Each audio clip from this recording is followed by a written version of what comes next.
నవంబర్లో ఆర్థిక పరంగా కొన్ని ముఖ్యమైన మార్పులు రాబోతున్నాయి. కేంద్రం తీసుకొచ్చిన బ్యాంకింగ్ సవరణ చట్టం కారణంగా బ్యాంక్ ఖాతా నామినీలకు సంబంధించిన కొత్త నిబంధనలు అమల్లోకి రానున్నాయి.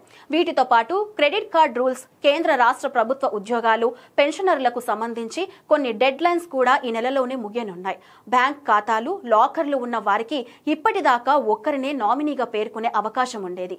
ఇకపై నలుగురిని నామినీగా ఉంచే వీలుంది. కేంద్ర ప్రభుత్వం తీసుకొచ్చిన ఈ కొత్త నిబంధనలు నవంబర్ 1 నుంచి అమల్లోకి రానున్నాయి. దీనివల్ల ఖాతాదారుడి మరణాంతరం డబ్బు విషయంలో వారసత్వ గొడవలు, చట్టపరమైన సమస్యలు తగ్గుతాయి.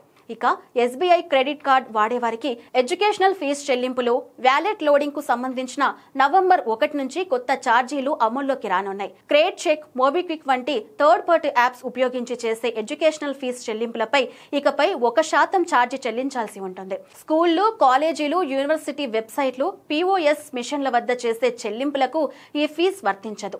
వ్యాలెట్లో ₹1000 మించి చేసే లావాదేవీలకు 1% ఫీజు వర్తిస్తుంది.